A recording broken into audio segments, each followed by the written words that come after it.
여러분 반갑습니다. 반도체 오빠 천회장입니다. 점심 맛있게 드셨나요? 또 오후 시간이 다가왔습니다. 한번 또 달려보도록 하겠습니다. 재밌게 편하게 들어주시면 됩니다. 제 방송은 뭐 딴 거 없어요. 부담 없이 들어요. 부담 없이 듣고 여러분 스스로가 공부하고 판단할 수 있는 그런 유튜브 공간이 되었으면 좋겠어요. 제 말만 무조건 믿고 따를 필요는 없습니다. 여러분들 다 똑똑하잖아요. 공부도 많이 했고, 지금까지 3년 동안 저랑 같이 했으면 어느 정도 멘탈 관리도 됐을 거예요. 뭐 도망가신 분들이야 어차피 어쩔 수 없고, 포기하신 분들은, 지금까지 생존하신 분들은 참 훌륭하신 분입니다. 어디 갖다 내놔도 절대 쓰러지거나 굴복하지 않을 것 같아요. 어디 광야에 집어 던져도 거기서 살아남을 사람들이죠. 하여튼 제가 볼 때는 아주 끈질긴다기보다는 아주 즐길 것 같아요. 여러분들의 그 투자의 명줄이 상당히 즐기고 정말 끈끈한 그 접착력 같은 그런 생명력을 가진 분이라고 저는 그렇게 생각을 합니다. 하여튼 우리 끝까지 한번 가봅시다. 그리고 여러분이 원하는 수익률 목표 지점 가면은 그때는 과감하게 매도하고 차익 실현했으면 좋겠어요. 차익 실현해서 돈 벌어야죠. 이거 뭐 팔려고 하는 거지 무조건 갖고 뭐 무덤 속에 갖고 갈 건 아니지 않습니까? 나중에 팔아가지고 그냥 의미 있게 쓰세요. 의미 있게 맛있는 것도 사 드시고 용돈도 주고 손자들 손녀들한테 그렇게 쓰시면 됩니다. 아주 즐겁게 노후 생활을 맞이했으면 좋겠어요. 오랜 기간에 그 기다렸던 우리 D램, 이 D램의 가격이 결국은 이제 반등이 시작됩니다. 반등. 그동안 D램 가격이 하도 많이 떨어져가지고 다들 걱정이 참 태산 같았었는데 이제는 D램 가격이 반등을 한다는 거야. 아주 기쁜 소식이죠. 그러다 보니까 삼성전자, 하이닉스, 이 쌍두마차죠. 이 필두로 해가지고 향후 이제 실적 개선 기대감에 이제 힘이 실립니다. 기대감 뿜뿜이죠. 뿜뿜. 여기에 또 반도체 관련주가 이제 주도주 자리를 되찾을 수 있을지 주목을 받는다는데 내가 볼 때는 되찾을 것 같아요. 이제 결국은 나중에 되면 반도체다. 역시나 반도체다. 그런 이야기들이 들릴 겁니다.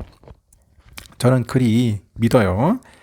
일단 코스피에서 삼성의 주가는 여러분들 아시다시피 72,000원을 회복을 했어요. 72,000원 회복을 했고 지난달 31일 66,900원에서 7.6% 정도 상승을 했더라고요. 그리고 하이닉스도 지난 11일부터 5거래일 연속 상승세예요.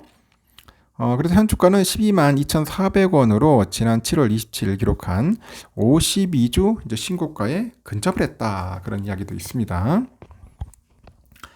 증시 전문가들은 최근에 고성능 D램을 중심으로 해서 일부 제품에서 가격 반등이 나타나고 있다. 그런 얘기입니다. 가격 반등이 나타나고 있는데 이 반도체 업종에 대한 그 비중 확대 의견을 제시하다는 거죠. 비중 확대해라. 이 비중 확대하라는 것은 결국 뭐예요? 매수해라는 거예요. 매수해라. 매수하라는 의견을 그 비중 확대로 이렇게 좀 돌돌 꼬아서 낸 의견 같아요. 비중 확대해라. 한투에서는 뭐라냐면 그 DDR5하고 HBM 등 그 제품 믹스의 영향으로 인해 가지고 3, 4분기 D램 혼합 평균 판매 단가가 전분기 대비 한 자릿수 중반대 상승할 거라고 추정을 하는데 또 4, 4분기에 보니까 DDR5죠. 이 비중이 전체의 40% 이상으로 증가를 해요. 증가를 하고 평균 판매 단가 상승폭이 3, 4분기보다 확대될 거라고 이제 그렇게 판단을 하죠. 그 한투 연구원이 그래요. 그 DDR5 공급 부족이 이제 심화가 돼요. 그래서 가격이 상승하면은 이제 DDR4 이제 수요가 이전이 되겠죠. 이전되면서 재고는 소진이 됩니다. 재고는 줄어드는 거죠. 그리고 전체 D램 가격이 올라요. 결국은 선순환이 일어날 것이다. 선순환이 일어날 것이다. 공급 부족이다. 공급 부족. 수요 상승. 이게 아주 좋은 건데 공급 부족 수요 상승. 그럼 D램 가격 폭등, 주가 상승 뭐 이렇게 올라갈 겁니다. 삼성을 포함해서 주요 메모리 공급사들의 감산 기조는 이어지는데 특히 이제 D램의 경우 DDR4 감산은 지속되고 있지만 DDR5는 확대를 시작하고 있어요. 확대. 그래서 투자 심리 개선에 초입 단계에 있다는 해석도 있고 이 메모리 업사이클의 초입인 지금이 매수 타이밍이다. 뭐 그런 이야기도 있습니다. 매수 타임이다. 하여튼 참 여러분들 봤을 때 그 쌀 때 조정받을 때가 그때가 메스 타임이라는 것은 누구나 다 아는데 이게 실전이 안 돼. 실행이 실행을 좀 하셨으면 좋겠는데 실행이 잘 안 된다.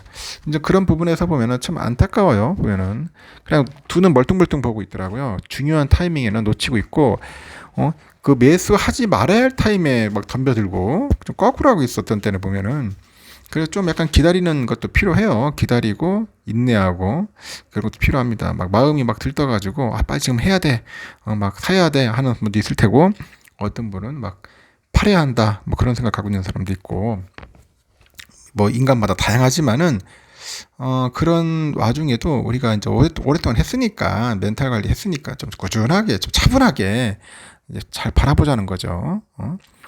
잘 바라봐야 합니다. 그렇게 안 하면은 흔들립니다. 계속 또 당하는 거야. 매번 기관하고 외인들한테 맨날 털리는 거지. 언제까지 털릴 겁니까, 여러분? 이제 털릴 때가 아니잖아. 이제 여러분들이 이제 기관과 외인들 이제 피 빨아먹어야 돼요. 이제 거의 흡혈같이 이제 기관 애들이나 외인 털 털어먹을 그 정도 수준이 돼야 한답니다. 하여튼 3, 4분기까지는 감산의 영향 때문에 이제 원가가 이제 상승을 해서 이제 디램 가격 인상 효과가 이제 상쇄되지만은 상쇄되고 4, 4분기부터는 디램이 이제 흑자 전환 될 거예요. 그러면은 좀 좋아지겠죠. 당연히 흑자 전환 되니까. 근데 낸드는 여전히 가격이 낮죠. 판매가격이 낮아가지고 적자가 계속되는데 3, 4분기부터는 재고 평가 손실이 이제 발생하지 않기 때문에 수익성이 점점점 좋아질 거다. 개선될 거다. 그럽니다. 디램은 좋아지는 낸드가 문제지. 낸드가 빨리 좀 회복이 됐으면 좋겠어요. 시장 일각에서도 그 제기한 우려들에 대해서 과도한 경기감이다 이런 지적도 있는데 반도체는 그 미국의 중국을 대상으로 한 추가 규제가 있어요. 그리고 중국의 미국 대상 규제 조치를 확대하고요. 중국의 반도체 기술 경쟁력 상승으로 글로벌 내재화 추진 등이 이제 주가의 발목을 잡아왔다고 합니다. 현재 알려진 정보를 보니까 그 반도체를 둘러싼 우려는 지나치다면서 중장기 관점에서 보니까 한국 반도체는 여전히 유망한 투자처라고 그렇게 언급을 또 하는 것 같습니다. 하여튼 저는 그래요. 반도체는 유망하죠. 당연히 유망하고 앞으로 반도체만큼 성장할 수 있는 게 그렇게 거의 없어요. 우리의 앞의 시장이 뭡니까? 뭐 AI, 뭐 로봇 많지 않습니까? 뭐 챗 GPT 같은 것도 있고 무인, 자율주행, 모든 장비, 뭐 로켓 등 전쟁 무기까지 모든 기기, IT, 전자장비 반도체 안 들어가는 게 있어요? 다 들어갑니다. 고성능, 고용량 이런 반도체가 들어간단 말이야. 결국은 삼성전자는 반도체를 계속 만들어서 팔아먹을 수밖에 없어요. 그때마다 약간 좀 시향에 따라서 변동은 있겠지만 그래도 반도체 많은 게 없다. 그래서 여러분들 반도체를 한번 공부를 해보시라는 겁니다. 알겠죠? 여기까지 하겠습니다. 다음 시간에 뵙도록 해요.